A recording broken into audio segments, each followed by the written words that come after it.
Ketua Mahkamah Konstitusi Anwar Usman dilaporkan ke Majelis Kehormatan Mahkamah Konstitusi atas dugaan pelanggaran etik. Pelaporan Anwar Usman ke Majelis Kehormatan dilakukan setelah MK mengabulkan gugatan tentang usia minimal calon wakil presiden atau cawapres. Tribuners, berikut sejumlah fakta mengenai Ketua MK Anwar Usman diperiksa Majelis Kehormatan atas dugaan pelanggaran.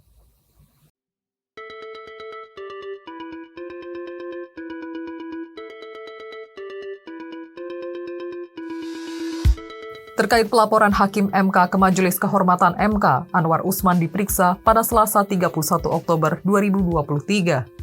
Ketua Majelis Kehormatan MK Jimli Asidiki mengatakan Ketua MK Anwar Usman mendapat giliran pertama untuk dihadirkan dalam sidang tertutup.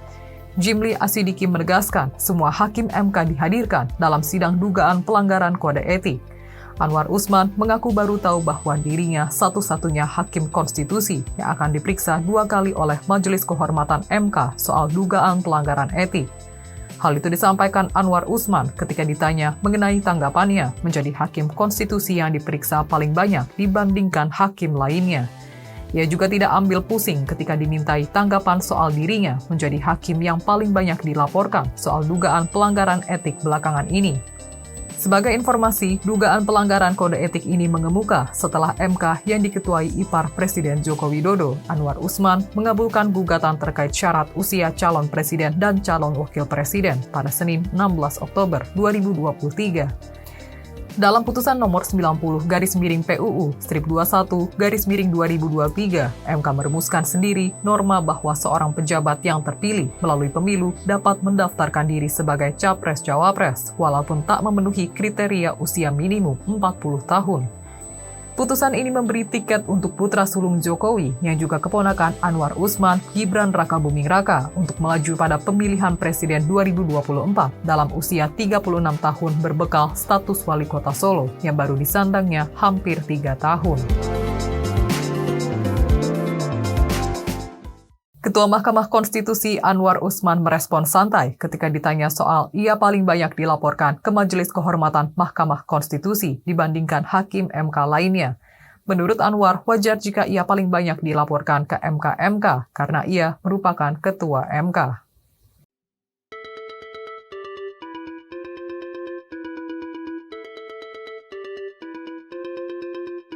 Anwar pun mengaku belum tahu bahwa ia akan 2 kali diperiksa oleh MK-MK, tidak seperti hakim MK yang lain.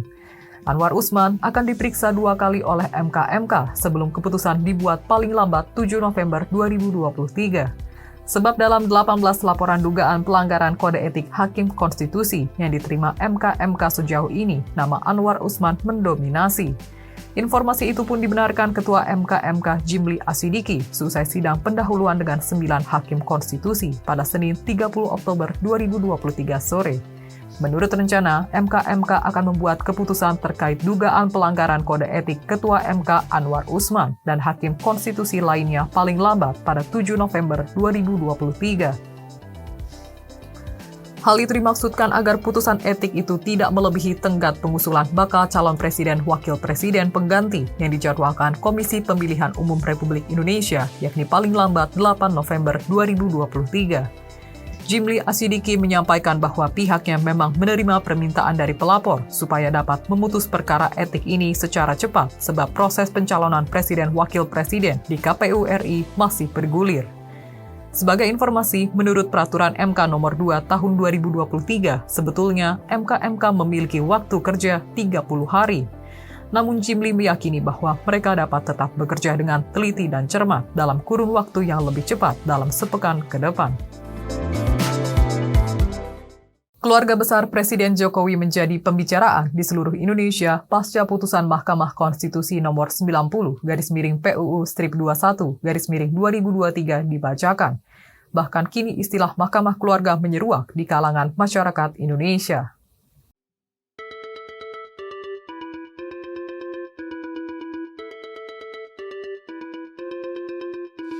Apalagi putusan MK tersebut dinilai membuka jalan untuk meloloskan Wali Kota Solo Gibran Rakabuming Raka maju menjadi peserta pemilihan presiden 2024. Anwar Usman menanggapi istilah itu saat ia ditanya oleh awak media seusai menjalani sidang dugaan pelanggaran kode etik. Ia menyebut keluarga bangsa Indonesia. Sebagai informasi, julukan itu muncul setelah MK mengabulkan gugatan terkait syarat usia Capres-Cawapres Senin 16 Oktober 2023. Sindiran itu pun tampak pada Google Maps. Dalam Google Maps, alamat MK di Jalan Merdeka Utara, Jakarta Pusat diberi nama Mahkamah Keluarga. Hakim Konstitusi Arief Hidayat mengaku sedih setelah Mahkamah Konstitusi diplesetkan jadi Mahkamah Keluarga gara-gara putusan MK nomor 90/PUU-21/2023 yang kontroversial. Ia menepis anggapan bahwa lembaga yang sudah didiaminya 12 tahun tersebut telah disusupi konflik kepentingan. Arief berharap narasi Mahkamah Keluarga tidak dilanjutkan demi menjaga nama baik MK.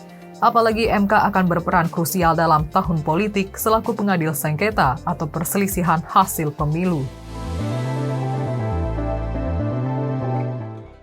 Ketua Mahkamah Konstitusi Anwar Usman mengaku tidak melakukan lobi dalam langkahnya untuk melancarkan supaya putusan perkara nomor 90/PUU-21/2023 dikabulkan.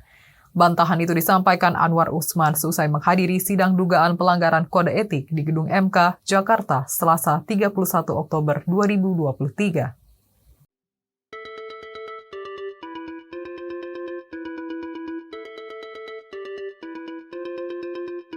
Sebagai informasi, kemarin Anwar Usman sebagai terlapor menghadiri sidang Majelis Kehormatan Mahkamah Konstitusi ihwal dugaan pelanggaran kode etik.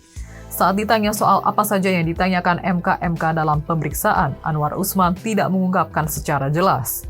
Kemarin selain memeriksa terlapor, MK juga melakukan sidang pemeriksaan terhadap pelapor pada kemarin pagi. Dalam sidang itu, Program Manajer Pusat Studi Hukum dan Kebijakan, Viola Reninda, selaku pelapor, mengatakan Anwar Usman selain terlibat dalam mengambil putusan serta melakukan lobi untuk memuluskan tujuannya.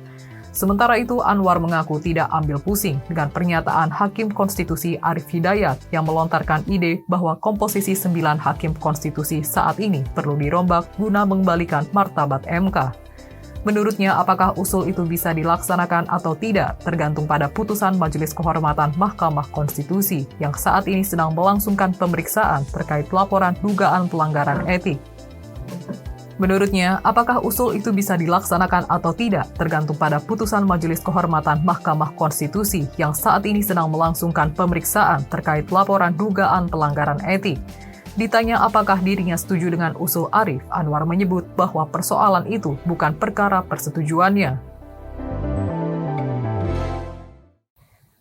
Tribuners, itulah sederet fakta terbaru mengenai Ketua MK Anwar Usman yang belakangan diperiksa MK. Anwar dinilai terlibat konflik kepentingan dalam memutus perkara batas usia Capres dan Cawapres. Nantikan fakta-fakta lainnya di media sosial Tribun Jateng. Terima kasih atas kebersamaannya dan sampai jumpa. Jangan lupa follow, like, dan subscribe sosial media Tribun Jateng. Download Tribun X sekarang. Menghadirkan lokal menjadi Indonesia.